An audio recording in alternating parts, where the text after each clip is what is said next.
getting to read a letter from Paul, this seasoned leader in the kingdom, to this young leader, Timothy, who has spent a lot of time with him, traveling. I'm popping and I don't know why, but. And he has been appointed now as the leader of the church of Ephesus. And we're getting to see, and Paul is imprisoned again, probably for the last time. And it won't be long after this that Paul dies. And so I find it really interesting to be able to see what it is that Paul thinks is so important to teach this young leader. And he starts this chapter by reminding, sorry, this is going to drive me bonkers. Okay, we're going to hope it works. Move on. Paul starts by reminding Timothy. He says, remind people of these things.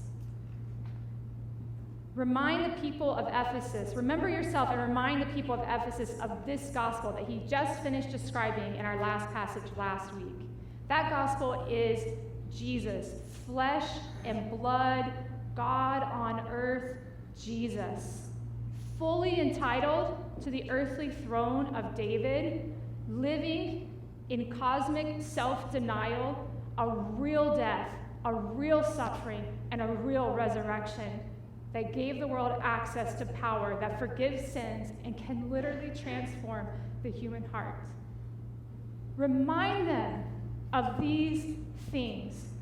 And then he warns Timothy, in the last day there will be terrible times. There will be divisive leaders who go on and on about useless things, even harmless ideas, people who love themselves above everything else. They love money, they're treacherous, they're betrayers, they're deceptive, they're loveless, they're slandering. And those people will be in the same house with brothers and sisters who worship God with a pure heart. Not only will they be in the same house, but they themselves, these incredibly dualistic people, will look a lot like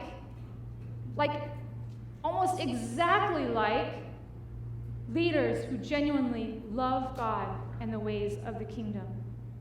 Godly, admirable-looking people in the church here among us who seem strong and knowledgeable and together, faithful to worship with a lot of ministry know-how.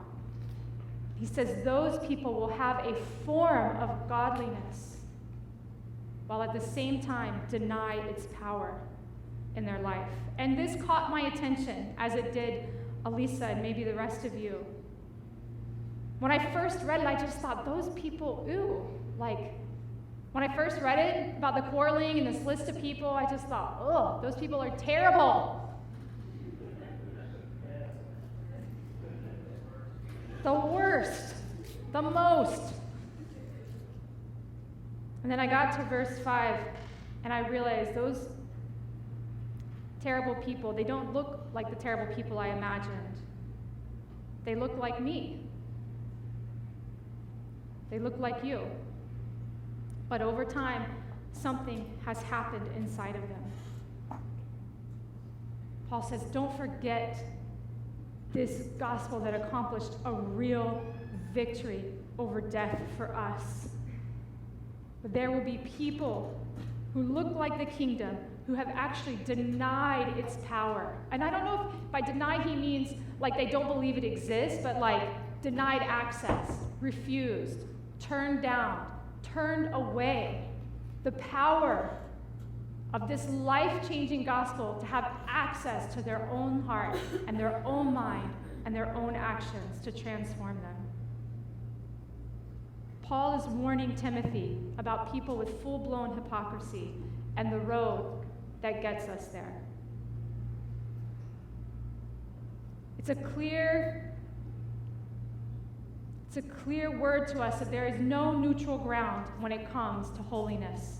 We are either moving towards godliness or moving towards wickedness. We are either moving towards the kingdom or moving away from the kingdom. There is not a stagnant place. It's not like, those of you who are into lifting weights and losing weight where you get to your ideal weight and you're maintaining. It's not like that. You're either always growing or moving towards spiritual atrophy. It's like a path that we go on. Jesus described two paths, right? There's one that is wide, and lots of people are on that path, and it leads to all kinds of destruction and death. And then there is this narrow path, and it leads to life. The road that gets us to hypocrisy, it's not neutral. There's not one in between the narrow and the wide. We're either moving towards Jesus and life, or we're moving towards destruction and death. And the road to hypocrisy is incremental. We're either incrementally fleeing from sin in our life, or incrementally slipping off the path towards death. The way James describes it, each person is tempted when they are dragged away by their own evil desire and enticed. And then that desire, after it has conceived, it gives birth to sin. And sin, when it is full grown, gives birth to death. The road to hypocrisy is an incremental road, and it starts with our own desires that we start to get enticed by and dragged off the path by until it conceives something in our life. And I don't know, maybe you're like me and Elisa, and you read this passage and you're like, just warning lights are going off, or maybe you read the passage and you think, yeah, I understand that, but I don't think that's me right now. I feel pretty solid when it comes to holiness and my life with Jesus. I feel pretty good, but what about 2 years from now? What about 5 years from now? The end of this passage tells us that the people are the most harmed when we slip off the path are the spiritually vulnerable. That weird thing about worm their way into houses of gullible women. It's about the fact that women weren't spiritually trained. They were spiritually vulnerable. They didn't have access to training about the gospel. The people in our lives that are most harmed when we're dragged off are the spiritually vulnerable.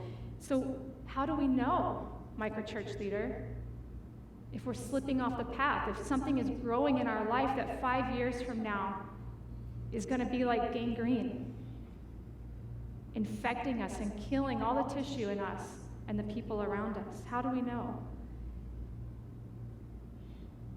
And I guess maybe these are the two major things I want to wrestle with this morning. How do we know when our holiness is slipping? And what do we do about it? How do we know when our holiness is slipping? And I wondered if there isn't something about what Paul is doing in this letter to Timothy that can't serve as like a litmus test for us.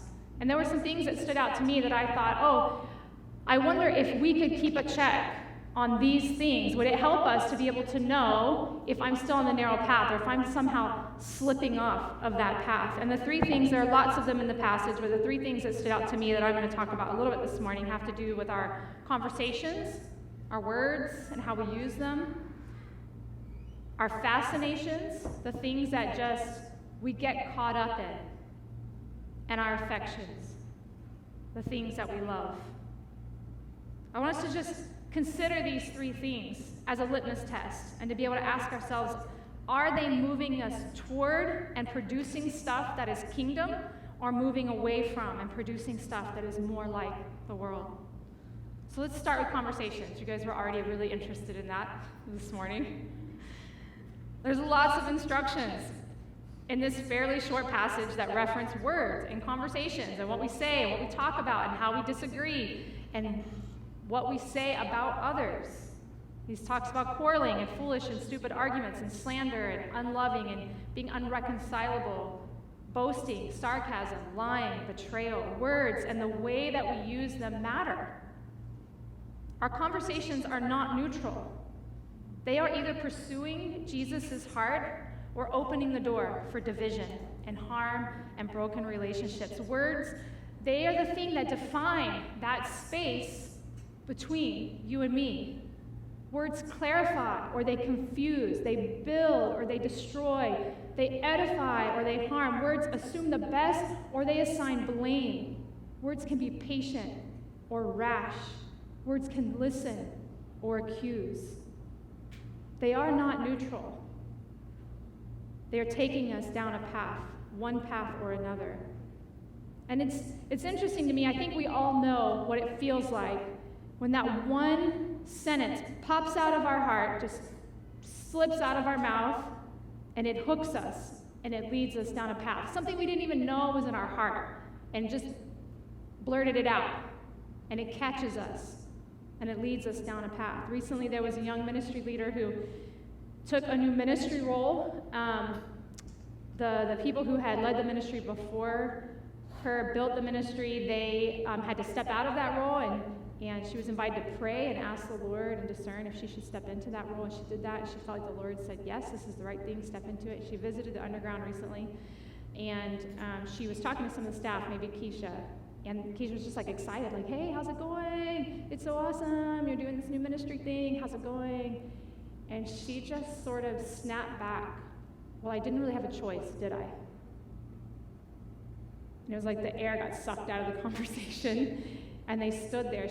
The leader was telling me about it recently. They just stood there looking at each other, both wide-eyed and knowing, like, oh, what was that? Like, what just happened between us? It surprised the person who said it when this bitter confession just popped out. And there's a way that moment could have played out. She could have been hooked by that phrase. She could have started down that path and said, yeah, I didn't really have a choice, did I? Those people who left, they did X, Y, and Z to me, and that was really unfair. And they are so fill in the blank. And the people who asked me to pray about this role, I said I wanted it, and I thought God told me that, but I don't know, looking back, maybe they didn't really care about me. Maybe they just cared about the ministry. Maybe they didn't really care about me. There's a way that something can come out of our heart, be expressed in words, and just get its hook in us and drag us away. This leader didn't do that. She and I think Keisha both immediately realized, like, there's something going on here. And she went and found a space to pray and to ask Jesus about that. But it's that fast, the way words can lead us down a path. And Paul seems especially concerned with arguments and what they lead us to. There's the kind of arguments that happen that are like the obvious jerky arguments, like someone does something and it was like a real jerk move, and you just know that, and you're mad, and you talk trash about them because of that. I was driving down the road one day on South Del Mabry. I was going to pick up something from Craigslist because I like Craigslist. I feel like Lucas and I have that in common. And I wasn't quite sure where it was, and I was looking at my GPS, and I was looking at the road, doing this, and some car just like cut me off, and I was like, what just happened? And while that happened, I missed my road, and I was sort of frustrated with him, and I'm looking at him, and I'm realizing he's sort of frustrated with me, like he's sort of doing some stuff in the rearview mirror, like I did something, and I'm like, what the heck is your problem? You're the jerk. And we pulled up to a Lowe's, and I was like, I don't need to turn around because I missed my road, right? So I turn into the Lowe's, and he turns in before me, and he parks in a space, and I just try to drive behind him because I'm just turning around to go out.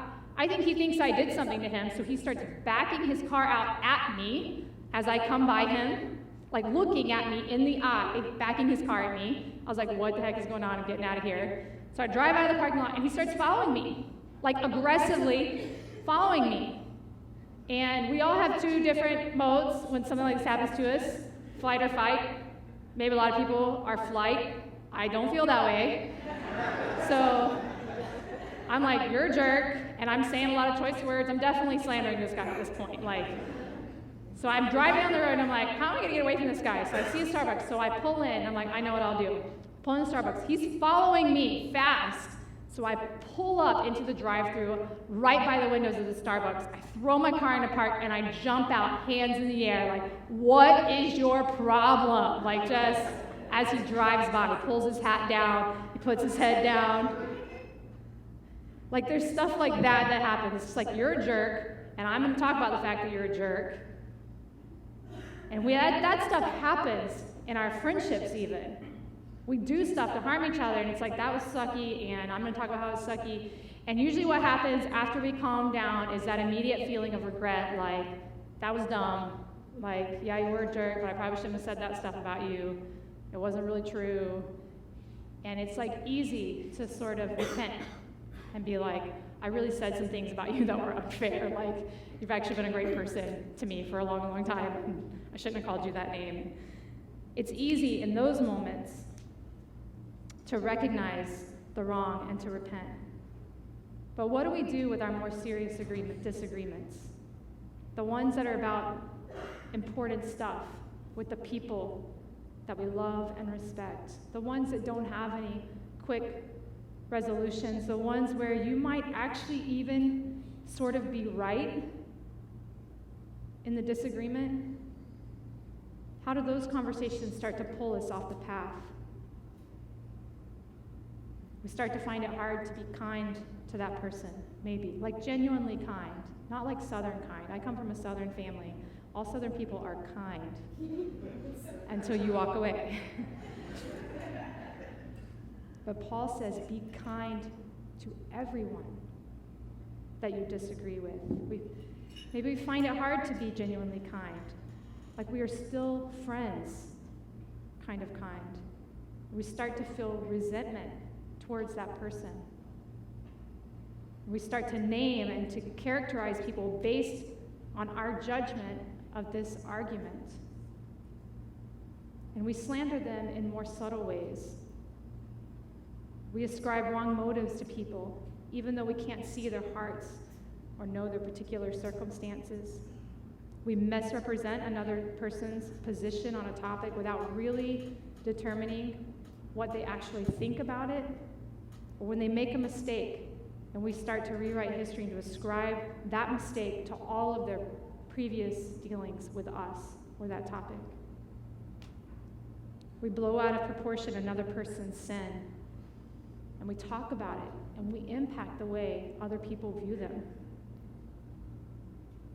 They're all forms of slander that harm our own hearts, our own view of people, and other people's view. Sometimes we do it out loud. We say those slanderous things, even the really subtle ones, out loud to a friend behind closed doors in a quiet conversation. Sometimes we do it in public in front of people. But we also do it in our own hearts and our own minds. I don't think I'm the only one, but we get into arguments and we replay those conversations. Over and over again, we have that argument with that person in our head, and we get better and better in that argument, and they get worse and worse. And we start telling lies about them. We start telling lies about that person to our own heart. And we begin to reshape what we think about that person. Most slander comes from the obvious, blatant sin done against us, but there is a way, even when the judgment about that person is partially true, that we still slander them. I might be a little bit right about this person's mistake, but do I have the right to try and read their mind and decide that I know what motivated them, or what led to this moment, or what's going on in their heart and their mind? And I have to be honest, maybe this is one of the most difficult challenges from Paul in this letter for me. Maybe it is for you. In the midst of this kind of important disagreement, the way to choose the kingdom, the path to the kingdom, is to be kind to everyone. He says, able to teach. I kept thinking about that, and I think he means that when you are still in the midst of that disagreement, that you're still able to be patient and discerning and objective, and to walk in real friendship with that person as you try to resolve it. And he says to do it without resentment. The original phrase actually means to bear evil, to bear wrong without resentment. I think that's so hard to do. And I admire people who find a way to do it. I have two friends that have known each other for a long time. And I'm not going to lie, I think they disagree on almost everything. Like, they agree on the essential, important stuff about Jesus, but like practical, everyday, important life stuff, like 85% of the time, probably, would choose the opposite of the other person. And yet somehow there is still like real affection between them, real love, laughter, hope for that friendship. Maybe not unity on the topic, but unity with each other. And that's the thing that Paul is calling us to. Our words and our conversations, they matter. They are leading us down a path. And if we pay attention to them, they will let us know if we are slipping in our holiness. I think another way that we can know if our holiness is slipping is to look at our fascinations. I picked fascinations because I was thinking about that phrase that said to avoid ungodly chatter. And I was like, what does that mean? The word chatter literally means incessant talking about trivial things. Like,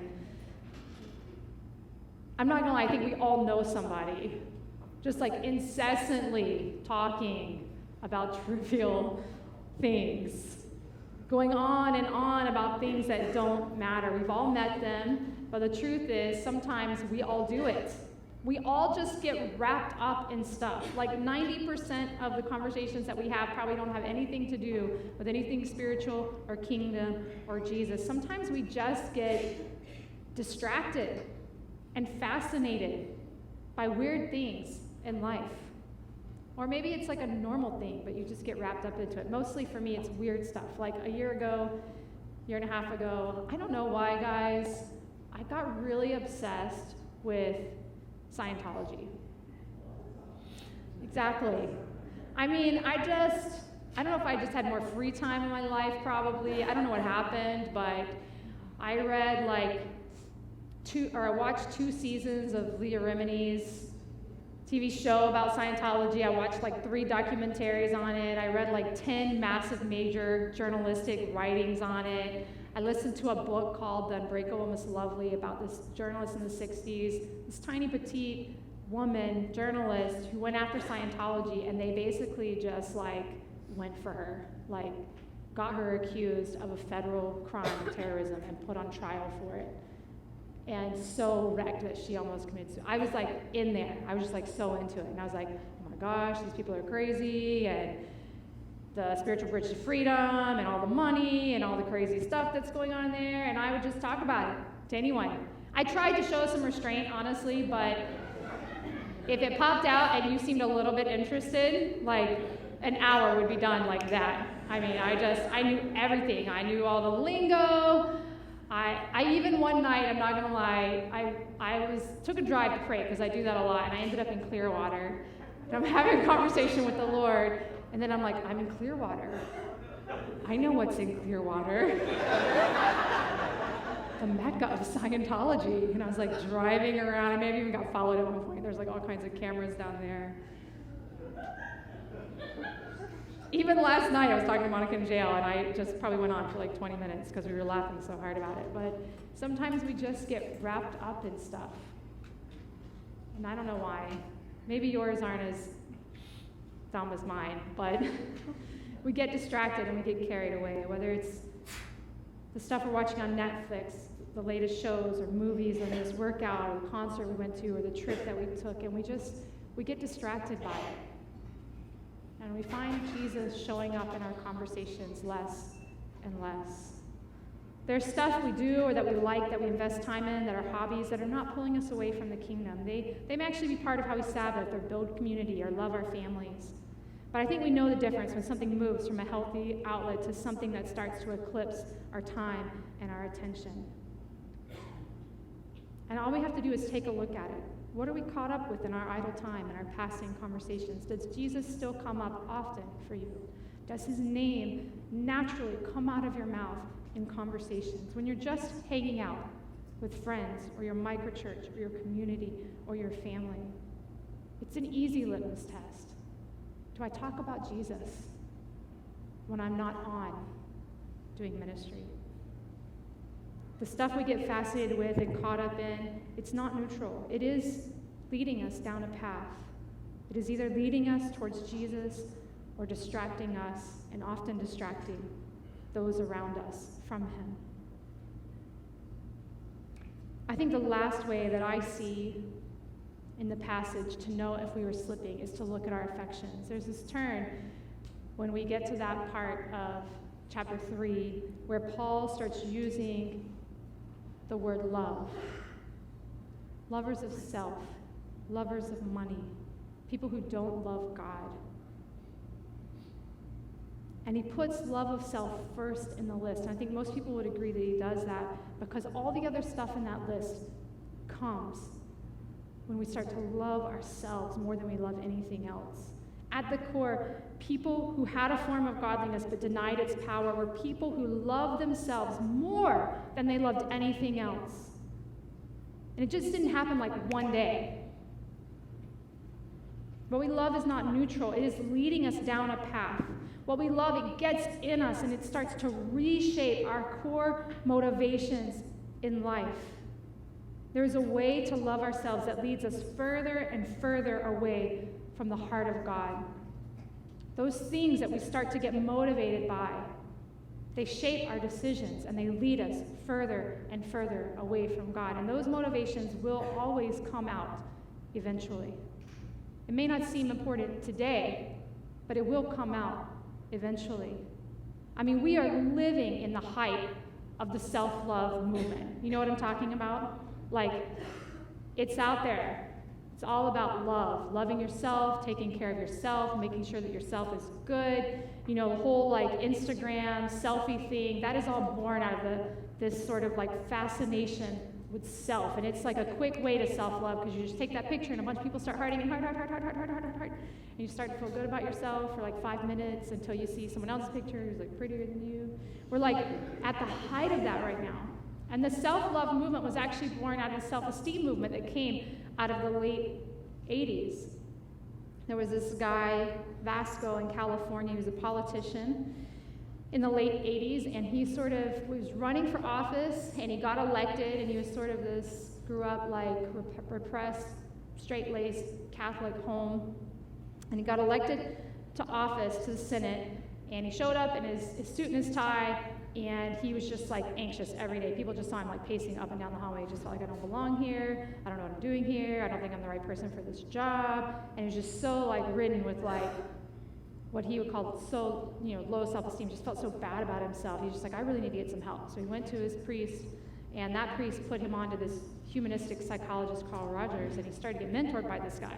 And this guy started talking about self-esteem. Like, it's all about self-esteem.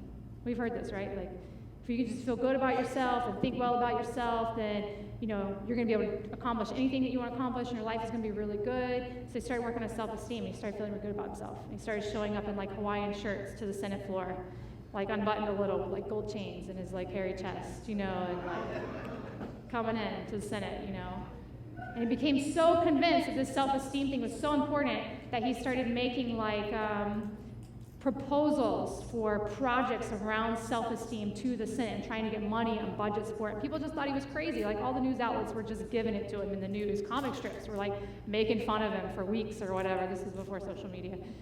I guess comic strips was the way. And people were just like, this guy is just like some crazy hippie from California. What the heck is going on? But he was like just determined, like, no, I'm going to prove to you self-esteem is the thing. It's going to like cure our social ills. He was so convinced that low self-esteem was the source of a huge array of social issues: unemployment, educational failure, child abuse, domestic violence, homelessness, gang warfare. He became so convinced that raising the population's self-esteem would act as a sort of social vaccine to cure all those human ills that are in our heart and in society.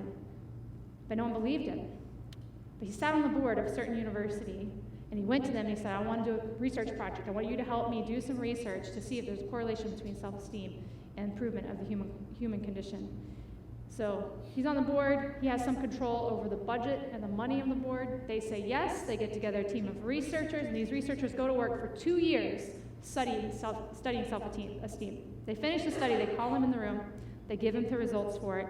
He comes out, and he publishes this statement in the media saying that there were these great correlations, positive correlations between self-esteem and the improvement of the human existence, and researchers have said it, and it caught on. Like, this university study turned the tide in self-esteem movement. All of a sudden, all kinds of people were giving him spotlight. Bill Clinton, Barbara Bush, Colin Powell, Oprah Winfrey, everyone was talking about it. This study came out from this university, and it's all about self-esteem now. And schools all through California started implementing self-esteem programs. Even like courthouses, when people would come to court for crimes they did, if they did what they were supposed to do, they got like a little keychain or something that was like, good job, you did it, you know. Self-esteem movement just exploded. And we're still living and seeing the impact of that project toward a state of esteem. The idea that we really need to care for ourselves. Get all those negative people and situations out of our life. We don't need critics. They just bring us down. You just need to go live your best life now and don't worry about all those other people. And the irony, the problem, the tragedy is that this quasi-religious movement that was supposedly about ridding us of all of this wickedness that's in our heart, in our society, was born out of that same wickedness. It was all based on a lie. He said he was motivated to find the truth about what would help human beings, but what actually happened when those researchers called him into that meeting was that they told him there is no correlation between high self-esteem and improving your life. We don't see any, 2 years, we don't see any correlation between it. But he came out and he lied, and because he was on the board and because he had control of the money, people became silently complicit with him, and no one wanted to say that is not true what he's saying. And 3-4 decades later, we're still living under this false assumption that if we just love ourselves, our lives will get better. And he wanted to say that it was about the truth, but I think in the end, him lying proves that it was really about him. It was really about success. It was really about proving something to the world. What we truly love will always come to the surface. Self-love most often starts with entitlement. And entitlement, it leads us to the beginning of all kinds of discontentment and justification for sin. It often starts with this small phrase that comes up in our heart. I think I deserve rest because I've served all these people. I deserve success. I've been at this for a really long time. I deserve to be treated better. I've put a lot of things, a lot of time, a lot of investment, a lot of heart into these relationships. And slowly that entitlement grows in us. We begin to turn away from the narrow path of self-denial. And that Philippians 2 way of Jesus, to become a servant of all, even to death, the two, our lives and the way of Jesus, they just become in total opposition to each other.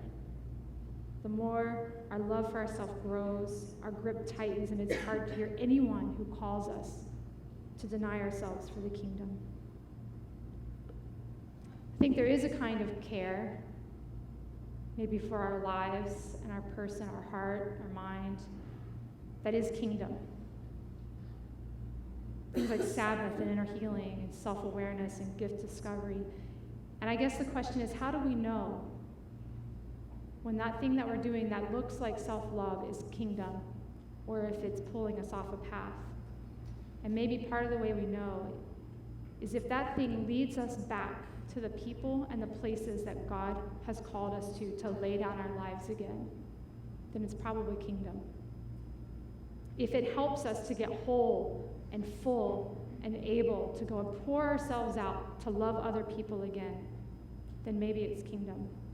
But if that thing is just cutting us off from other believers, from worship, and pulling us away from the people that God has broken our hearts for, maybe it's not kingdom.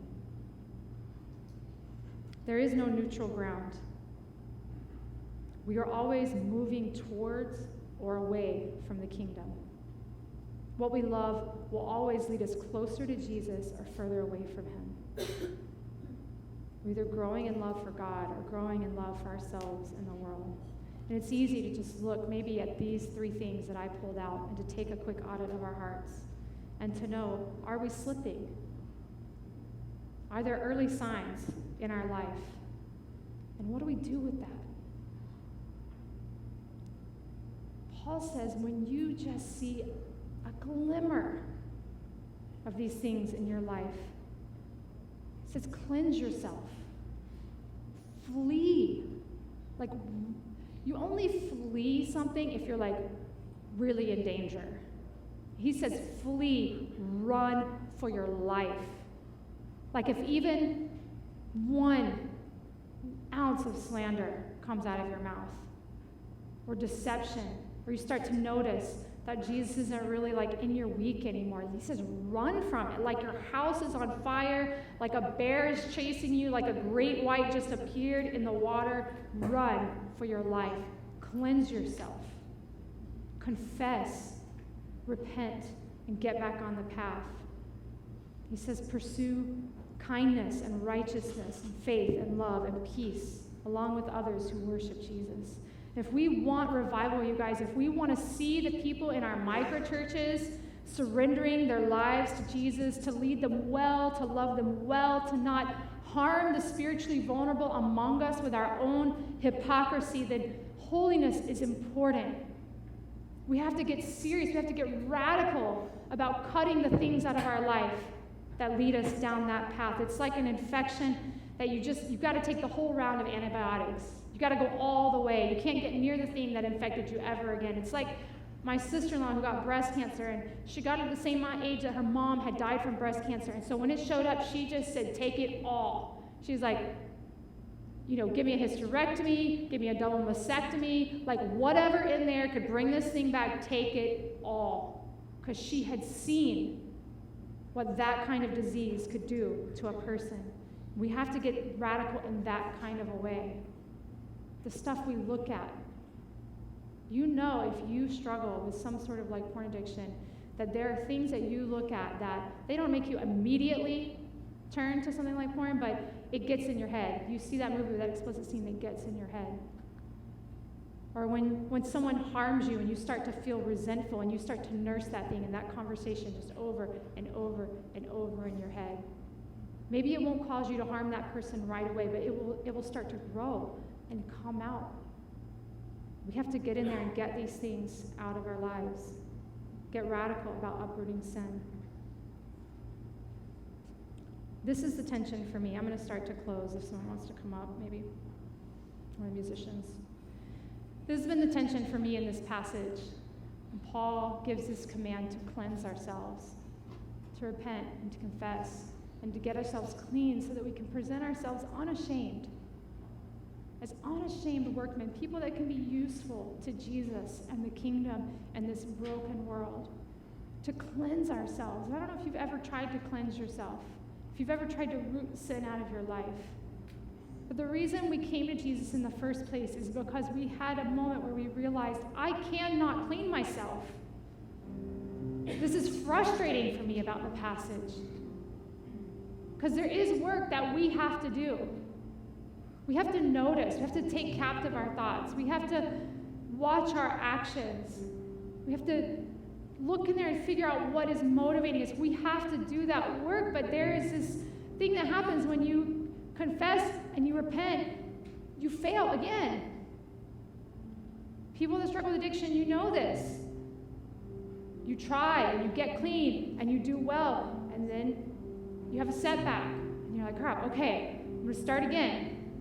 Confess, repent. I fail. I think, God, I cannot cleanse myself. And I think maybe this is really the key to embracing the transformation of the gospel in our lives.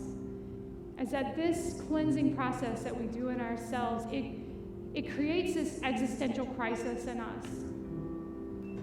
That we, in and of ourselves, we can't uproot unholiness and ungodliness. We need something outside of ourselves. It creates a desperation in us to realize, Jesus, I need you.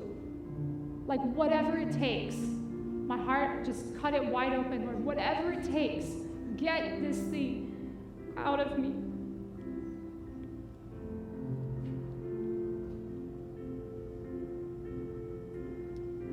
The only way to receive the gospel and the power of its transformation in your life is through this existential crisis of sin and repentance and our inability to really clean ourselves.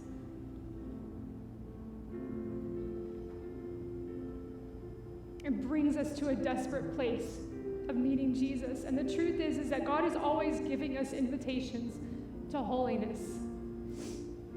There are always things happening in our lives. We don't always recognize them, but things are happening to us every day that is an invitation from God to get on this path, this journey to holiness. Maybe it's a longing to just go away, a sense of missing God. The ministry is going well, but there's something empty in you and you just miss him. Maybe it's a level of exhaustion that no one close to you knows about yet. Maybe it's some sin pattern that you used to be able to control but has started pressing in on you again with more urgency and more frequency. Maybe it's feelings of hopelessness and depression that threaten to pull you under. It could be an uncomfortable relational or ministry dynamic that you're trying to avoid, or a person who has hurt you. Whether that hurt is real or perceived, I don't think it matters. It has the same impact on us. Some betrayal you're experiencing or disagreement that you're having that isn't resolving itself easily or quickly. Some personality that you're just really struggling with in your community or your microchurch or your job or your family, and you sort of just can't stand to be around that person. It could be a major transition in your life, whether it's expected or unexpected, or significant loss or disappointment of some kind that you're experiencing. These things are happening to us every day, and often we see these things and we just think there's something to get through, to fight through, to push aside, to problem solve. But often they are stirring up stuff inside of us, like anger and fear and anxiety and insecurity and grief, defensiveness and self-righteousness and pride and boasting and comparison. And there is an invitation for Jesus, from Jesus, for us to turn our eyes towards him, to pour out our hearts to him, to hear him speak words of truth over our lives and those people that we're dealing with, to stop looking at the situation or that person and to look with Jesus at what is happening inside of us, to acknowledge our brokenness and our sin that's being unearthed and to confess it, to ask for that grace and that mercy that we so desperately need, to repent, to choose to get back on the path. I have to stop doing circus tricks with the meaning of Scripture and turn to the plain example, the basic commands of Jesus: to love, to forgive, to hope, to be patient, to be kind, not resentful, to protect the reputation of others, to watch over our words and our conversations and our thoughts. Last week was an invitation to suffer with Paul through all the external threats that were facing Ephesus and the church. And this week, the call to cleanse ourselves. It's an invitation to self-denial, to suffer as Paul did through all the internal threats that are facing us in our communities. Some of you know exactly what that situation is, that relationship is in your life that God is trying to use to bring some real transformation in you. Maybe there's something in the way that you're doing arguments, something that has caught your attention or distracted you, something that you've just started to love more than you have loved him lately. And there is this call from Hebrews to fix your eyes on Jesus, to follow this narrow kingdom path to him until he eclipses all of the other things, all of the other desires that are driving you in life. In Mexico, there's this ancient city called Teotihuacan. It's a pyramid city. The Pyramid of the Sun is there, the Pyramid of the Moon. The Pyramid of the Sun is like the second largest pyramid in the world. The Pyramid of the Moon, it sits at the end of the city. And there's this large mountain behind it that seems as big as any horizon that you could imagine. And when you're standing at the front of the city, the Pyramid of the Moon is so small. And there is a path through the middle of the city to that pyramid called the Avenida de la Muerte, the Avenue of the Dead. And the way they designed this ancient city was so that if you walked this path, you would walk flat ground and you would walk upstairs and downstairs. You would walk flat ground and you'd walk upstairs. They designed it so that you could see the waxing and the waning of the moon, the pyramid of the moon, as you approached it. It's ingenious. So I was walking it the first time, and I was so caught up trying to discern the waxing and the waning of the moon as I walked this path to the pyramid that I didn't really notice what was happening until I got up close to it. And when I got up close to the pyramid, I looked up and I realized that that massive horizon of a mountain that was behind it had disappeared. And all I could see now was this pyramid. This thing that started out as just like a beam sitting at the end of the city had totally eclipsed the mountain behind it. This is what it's like to fix our eyes on Jesus and to take this narrow path towards holiness. It is a point of reference outside of ourselves that we walk towards. We have to fix our eyes on him until Jesus eclipses all of our desires. Our desire to be right, to be understood, to be taken seriously, our broken and frail perspectives of each other. We have to walk towards him until he eclipses all the strange and funny and weird idol fascinations that we amuse ourselves with. Until he eclipses our love of our own life, our desires for success, and the dreams that we have for our future. There's a bunch of stuff that is going to die along that path. I woke up this morning and I just thought, the name of that road, the Avenue of the Dead, it sounds so morbid, but the truth is, this path towards holiness is a path of self-denial. And there are a lot of things that are going to have to die on that road. But that narrow path, it leads us to him.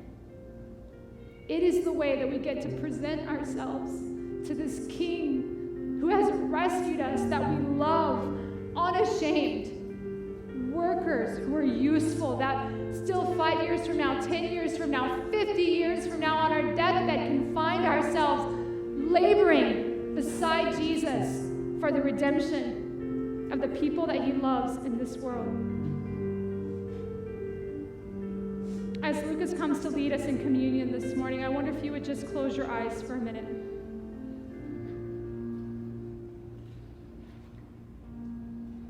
Imagine yourself standing with Jesus, looking at your life.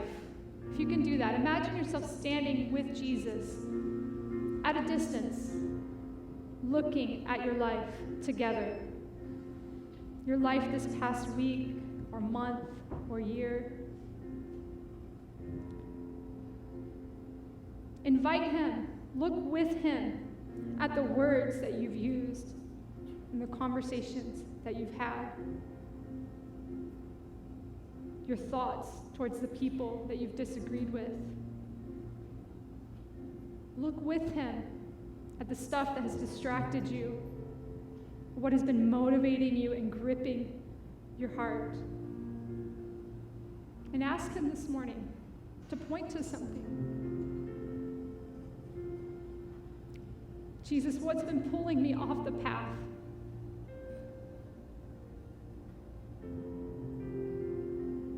Confess it to him this morning. Don't allow that thing that seems so innocuous right now to linger in your life. Don't allow that desire to entice you. Don't feel apathetic about it right now, because that desire will give birth to sin in your life. And that sin will lead you to death. Ask Jesus what it is this morning and receive again the mercy and grace that he has for you.